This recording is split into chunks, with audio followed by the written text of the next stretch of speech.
자, 이제 예수님께서 거라사인의 지역에서 다시 갈릴리 바다를 건너서 가버나움으로 오셨습니다. 거라사인들의 지역에서는 여러분 우리 다 봤지 않습니까? 그 사람들이 귀신이 떠나갔는데도 이곳에서 빨리 떠나가 달라. 예수님 우리를 떠나가 주세요. 이런 거 봤지 않습니까? 그런 요구를 받으셨어요. 그러나 오늘 본문에 있는 이 가버나움은요 완전히 상황이 달랐습니다. 예수님을 기다리던 인파들이 막 구름대처럼 몰려들었어요. 예수님으로부터 이 병고침도 받고 하나님의 나라의 복음을 듣기 위하여서 엄청난 사람들이 몰려들었습니다. 그런데 예수님께서 가버나움에 도착하셔가지고 기다리고 있던 사람들과 말씀을 전하고 병고침도 해주시고 그러고 있었던 차에 놀라운 사건이 이제 벌어지는 것입니다. 자, 그 첫 번째입니다. 회당장 야이로의 믿음입니다. 21절에서 24절을 우리 같이 읽겠습니다. 21절에서 24절입니다. 자, 시작. 예수께서 배를 타시고 다시 맞은편으로 건너가시니 큰 무리가 그에게로 모이거늘 이에 바닷가에 계시더니 회당장 중에 하나인 야이로라 하는 이가 와서 예수를 보고 발 아래 엎드려 간곡히 구하여 이르되 내 어린 딸이 죽게 되었사오니 오셔서 그 위에 손을 얹으사 그로 구원을 받아 살게 하소서 하거늘 이에 그와 함께 가실새 큰 무리가 따라가며 애워싸 밀더라. 아유, 사람이 얼마나 많은 거야. 예? 애워싸, 큰 무리가 따라가며 애워싸 밀, 그냥 떠밀러 다닌다. 그야말로 그런 정도로 사람이 많이 모인 거예요. 여기 한 인물이 등장하죠. 가버나움의 회당장 야이로. 가버나움이라는 그 도시에 그 회당이 여러 개가 있었겠죠. 그 회당, 여러 개의 회당 중에 한 회당의 회당장인 이 야이로. 이 야이로가 주님 앞에 다급하게 온 거예요. 수많은 인파들을 해치고 해집고 와가지고 예수님의 발 아래 쫙 엎드린 겁니다. 우리 지난주에 봤었던 그 병고 혈루병을 앓던 여인이 주님 앞에 쫙 엎드리듯 아예 처음서부터 주님 앞에 발 아래 딱 엎드린 거예요. 아니, 이 회당장이 도대체 어떤 사람이길래? 당시 회당에 대해서 우리가 조금 알아야 돼요. 이 회당의 조직은요, 회당장, 그리고 핫잔, 랍비, 평신도 이렇게 네 가지 계급으로 구성이 되어 있습니다. 회당장은요, 집회의 우두머리였어요. 그리고 회당을 관리하고요, 예배 순서를 작성하고 질서를 유지하고 심지어 재판까지도 하는 그런 사무를 관장하던 장로 출신의 지도자였습니다. 다시 말해서 평신도 출신이에요. 제사장 계급이 아니면서 유대교 평신도로서 갖는 최고의 명예직이었던 것입니다. 그러니까 그 사람들 중에 아주 탁월한 인물에게 주어지는 중요한 직책이었겠죠. 그 마을의 회당장은 누구든지 다 알아요. 아주 존경받는 인물입니다. 따라서 회당장은요, 그 지역에 상당한 영향력이 있고 존경을 받는 인물이다. 오늘 이 야이로도 그렇더라. 그 서열 2위인 핫잔은요, 조수야 말하자면 비서, 서기관, 서기지, 서기. 종교적인 회의를 집행을 할 때 그 수장의 역할을 했고요.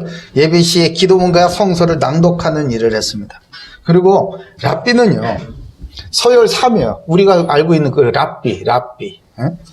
랍비는 토라를 가르치는 역할을 하는 선생님이었습니다. 교육자의 역할을 했어요. 그러니까 이 정도 되면 이 회당장이 그 지역에서 얼마나 높은 사람인지, 얼마나 영향력이 있고 유명한 사람인지 우리는 알 수 있어요. 그런데 그 회당장이 말이에요, 계급으로 치면 사람들의 인식 속에는 그냥 한 서열 3위쯤 되는 랍비 중에 한 사람인 예수님 앞에 쫙 엎드리는 거예요. 사람들이 얼마나 깜짝 놀랐겠어요. 이거는 사람들의 이 고정관념을 완전히 깨트려버리는 파격적인 이벤트가 아닐 수가 없는 거예요. 도대체 무슨 일이 있길래 사회적 지위나 명예나 종교적 신념이나 사람들의 시선 따위는 전혀 중요치 않게 여기면서 저 예수님 앞에 엎드리는가? 그 사건은 바로 회당장 야이로의 딸이 죽어간다는 것입니다. 어린 딸, 여기 어린 딸이라고 그러잖아요. 어린 딸. 내 어린 딸이 죽게 되었습니다. 이렇게 하잖아요. 이 어린 딸이라는 표현은요, 아주 깊은 짙은 애정으로, 정말 간절한 그런 애정으로 자기 딸을 부를 때 사용하는 그런 표현이었어요. 그러니까 내 어린 딸 할 때에 얼마나 이 야이로에게 이 딸이 소중하고 특별한 존재였는지를 미처 짐작할 수가 있는 것입니다. 성경에서 딸이 주는 의미가 뭔지 아십니까? 딸. 딸이 주는 의미. 아버지에게 최고의 기쁨을 선사하는 존재로서의 딸. 그것이 성경에서 설명하는 딸의 의미예요. 그래서 딸을 대하는 아빠들, 우리 그냥 얘기도 그래 농담처럼 얘기하잖아. 아이고 저 딸 바보라고. 아빠들이 딸 생각만 하면 그냥 막 웃음이 나고 바보가 돼. 네? 모든 논리와 뭐 이런 게 탁 멈춰지나 봐요. 저는 어떻게? 바보. 저는 딸 바보 천치까지. 네?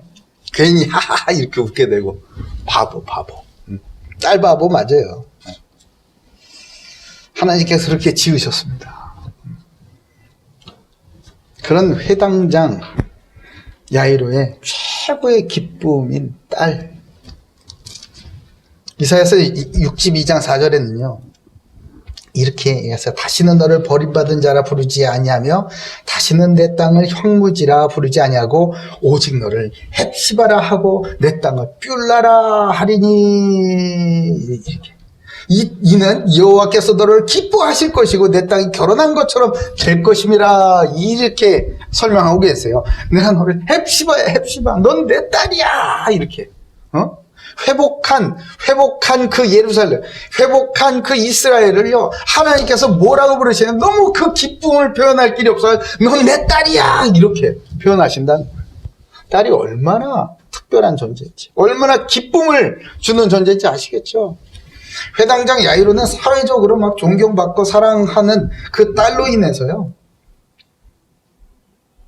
정말 사회에서, 세상에서 줄 수 없는 그 기쁨으로 가득 찬 그런 어느 것 하나 부족함 없는 인생을 살고 있었던 사람이었습니다.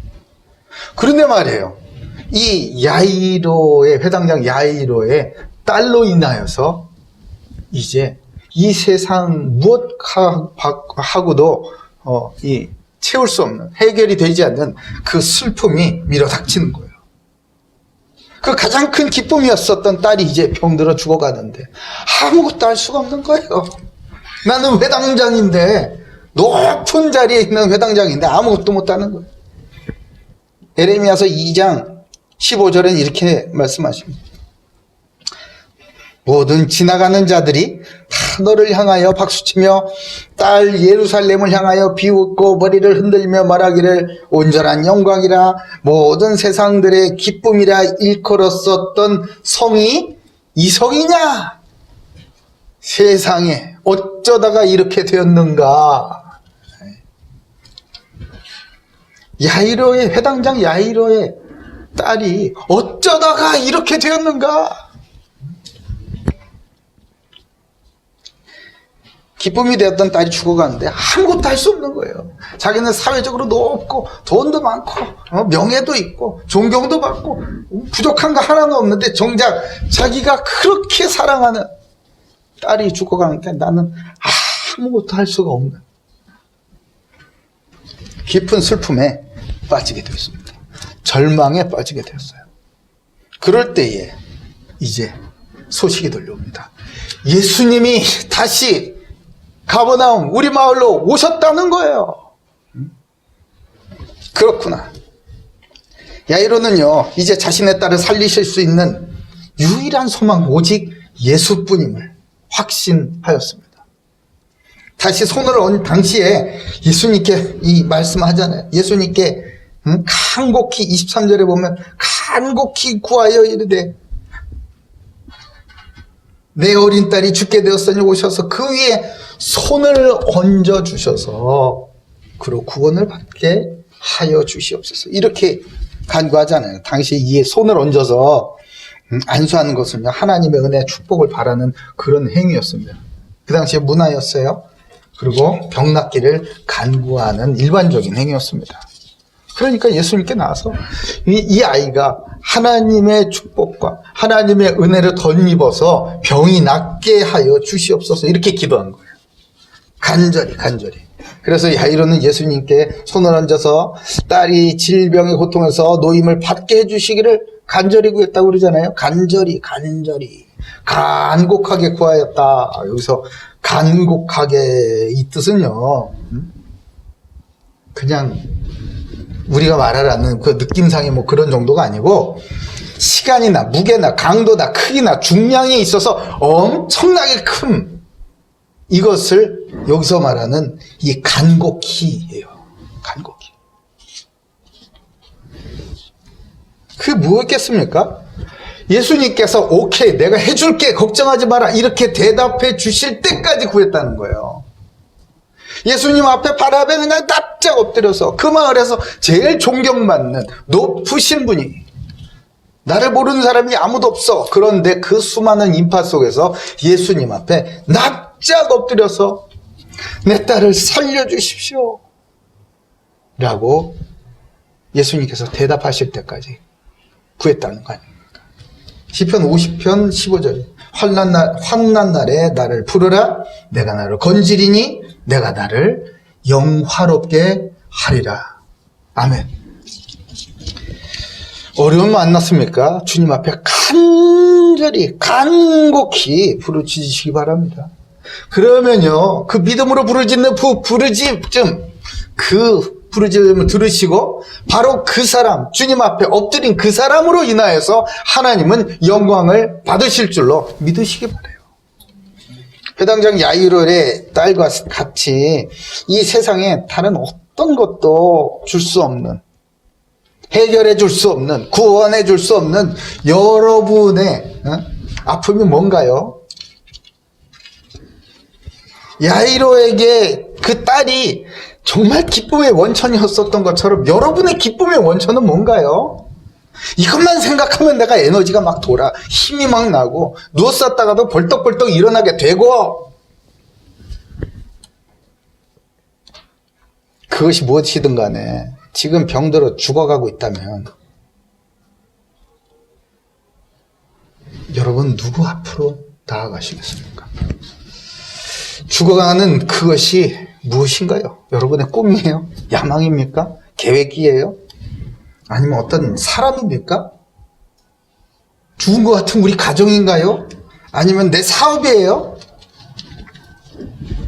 아니면 하나님에 대한 내 사랑입니까? 회당장 야이로는 딸을 살리기 위해서 자신의 사회적 지위, 사람들의 시선 이런 거는 전혀 개의치 않았어요. 다 버려버리고 내려놓고 믿음으로 예수님의 발 아래 엎드렸습니다.